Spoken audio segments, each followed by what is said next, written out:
contar la importancia de ser niño en Omaña. Van a hablar de juegos, de la escuela, de los oficios de los padres. Con todos ustedes, Margarita Álvarez.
Omaña y Luna tienen una unidad bastante grande, también con esto, aunque estemos un poco más lejanos, en cultura y sobre todo en agua. Son dos ríos que se juntan en un pueblo que se llama Secalejo y a partir de ellos nace el Órbigo, que en realidad no nace, dicen que nace el Órbigo, pero es un río que no nace, sino dos ríos confluyen y a partir de ahí se llama Órbigo. El río Omaña tiene pocos kilómetros, 52, y es el eje vertebrador de un valle. Luego a ese valle fluyen también otros ríos y arroyos, unos cuantos. Los dos más importantes son el río Valle Gordo, un valle muy bonito, y el río Valdesamario, que es otro valle también, de la Omaña Baja. Quizá, como yo soy más lingüista que otra cosa, aunque también escribo poesía, pero bueno, creo que soy lingüista sobre todo, pues no quiero dejar pasar una pincelada mínima y deciros de dónde viene Omaña, la palabra. Porque a lo mejor alguna vez habéis oído teorías que son un poco estrambóticas, pero muy difundidas. Pues se ha dicho durante mucho tiempo que la palabra Omaña procedía de dos palabras latinas que eran humus manium. Humus, tierra, y manium aludía a los manes, que eran unos dioses, que se decía que eran dioses infernales del infierno. Pero según la mitología latina, en realidad eran dioses familiares de la casa y no eran dioses dañinos. Supuestamente esto tenía que ver con alguna cita que habían hecho Plinio y Pitoribio de Omaña, porque parece que les costó mucho conquistar esa tierra a los romanos. Y dijeron que eran hombres pues endiablados, dioses. La verdad es que esas citas yo no las conozco, nunca se han encontrado, además una leyenda con una realidad. Variando un poco eso, también se ha dicho que podía proceder de homus manium, una variante. Homus, hombre, y manium, dioses. Hombres dioses. También basado supuestamente en los historiadores latinos.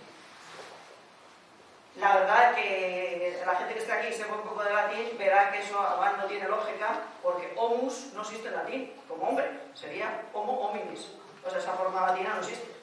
Pero es lo más difundido. Si veis cosas de Omaña, pues casi en todos los lugares pone esto, que tiene que ver con los hombres dioses. Se ha dicho también que podía proceder de humania, una palabra latina, aludiendo a que es un lugar donde la población está muy diseminada y hay muchos núcleos de población. De hecho, se conservan muchísimos castros celtas en todos los valles de Omaña y además hay poca población, pero muy repartida, unos 70 pueblos, en un espacio pues, realmente no muy grande, de no muy muchos kilómetros. Parece lo más adecuado pensar que Omaña tiene que ver con agua y que proceda de la palabra latina aqua, seguida de, que ahí ya no lo sabemos con seguridad, si magna, agua grande, o mania, eso decía el padre Eutimio Martino, que venía de minius, que en una derivación había de Aumania y que la primera palabra, aqua, era agua y la segunda río, o sea, agua del río, debería ser la traducción. Parece lo más lógico. Y parece lo más lógico, entre otros motivos, porque en Omaña y otras comarcas próximas por donde pasa el río, hay pueblos que tienen también esa denominación. Hay un pueblo que se llama Omañón, que tiene una fuente que emana mucho. Hay un pueblo que se llama La Omañuela y hay otro pueblo que se llama Las Omañas, que es donde confluyen un poquito más abajo los ríos Omaña y Luna. Luego tiene su lógica. Las Omañas, todos ellos. Pero bueno, no me quiero enrollar más con eso. Simplemente sí quería hacer un poco recuerdos de infancia, pero recuerdos de infancia muy lejana, que yo tengo 70 años. O sea, nací en el 53 y por tanto fui a la escuela en los años 50 y tantos, en el 63 empecé el primer bachillerato antiguo con 10 años y lo que yo viví allí, lo que se vivía en la mayoría de los pueblos de Omaña. Decía que yo nací en una época donde la infancia no estaba inventada. Eso se lo decía muchas veces a los alumnos, y se extrañaban de esa expresión. ¿Cómo que la infancia no estaba inventada? Pues no. El concepto de infancia y la protección a la infancia, todo eso no existía. De hecho, decíamos, cuando yo era cuaja, o cuando yo era cuaja, nadie decía, a lo mejor niño, generalmente era guaje o guaja, pero nadie decía, en mi infancia, ocurría no sé qué. Es que no utilizamos muy la palabra infancia. Ha sido una palabra culta que hemos adquirido después de mayores. Y digo que no estaba inventada porque evidentemente trabajábamos desde pequeños, íbamos a la escuela, eso sí, y sí que quiero decir que en toda la provincia de León la enseñanza en las escuelas fue muy importante, en todo el siglo XX, sobre todo en la montaña, más que en la llanura, que había muy pocos analfabetos en los pueblos, a pesar de la poca población que había y de las malísimas comunicaciones, pues había maestros. Yo he manejado el diccionario de Madoz, lo he mirado en todos los pueblos de Omaña, desde 1845, 1850, me parece que el tomo de León del 47, y en muchísimos pueblos había escuela. Y además se dice expresamente si era una escuela por temporada, lo que llamaríamos hoy un curso entero, o si era una escuela simplemente de invierno, porque suponía que cuando empezaba la primavera ya los niños tenían que ir a trabajar al campo también. ¿Y en qué trabajamos? Pues trabajamos en todo. Yo desde que tengo uso de razón. Desde meter la leña para la cocina, había que meterla, era oficio de los niños, ir con las vacas, por supuesto, desde muy pequeños, qué sé yo, llevar la comida al campo cuando estaban en la era, y no la llevábamos muy bien acondicionada, sino en aquella pota, no sé si aquí se dice pota, con asa, directamente del fuego, a veces se nos volcaba por un camino y nos pasaba de todo, pero bueno, lo hacíamos, y lo hacíamos los niños, era trabajo de niños. Así que Omaña es tierra de escuelas, es tierra de maestros, exportó muchos maestros a Asturias. Era gente que no tenía formación de maestro como tal, probablemente, pero tenía una formación mínima para enseñar lo que se enseñaba en las escuelas. Y además era una tierra donde existieron preceptorías, escuelas de latín o cátedras de latín. Existieron varias en varios pueblos. La más famosa fue la de un pueblo que se llamaba Garienza, donde había uno de estos dómines, que así se llamaban, que se llamaba Cancio era un Dios del Mayo. Y esta escuela hizo un convenio con los frailes agustinos para que los niños más despiertos fueran allí a estudiar, y una vez que ya estaban preparados y sabían algo de latín, se los llevaban los agustinos.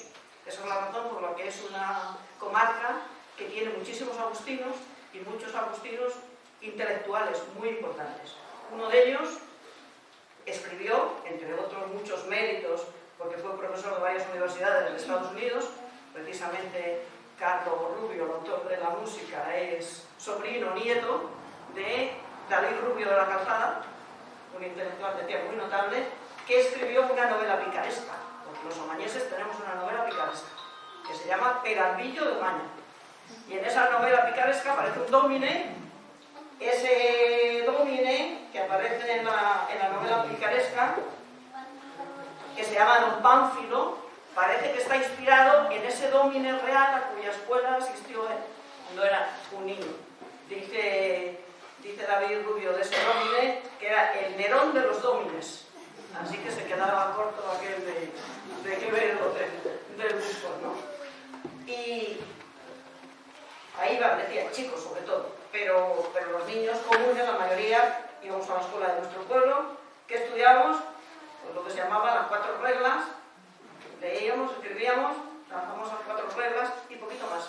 Esto de curiosamente, he estado en una escuela de mi pueblo donde se conserva material, viendo material todavía de libros que hay allí, los mapas, y me ha llamado la atención que hay libros de gramática, libros de historia, gramáticas del año 25, por ahí, libros de religión, por supuesto, pero no hay ningún libro que tenga que ver con biología, ni de animales, ni de plantas, eso no hay nada. Y tiene su lógica. Es que probablemente aquellos niños eso no necesitamos aprenderlo. Hoy podemos pensar que un niño de 10 años de hoy, claro, sabe más que un niño de 10 años de entonces, y es una mentira. Saben distintas cosas. Un niño de 10 años de hoy no sabe lo que es un chopo, ni un aliso, ni un fresno. Y un niño de entonces eso lo sabíamos. Estamos en contacto con los animales. Veíamos cómo nacían los terneros. Quiere decirse que no necesitamos que nos explicaran eso. Yo creo que tiene bastante lógica, porque hay libros de geometría, las enciclopedias anteriores a las Álvarez, pero no hay nada que tenga que ver eso con lo que hoy llamaríamos ciencias naturales.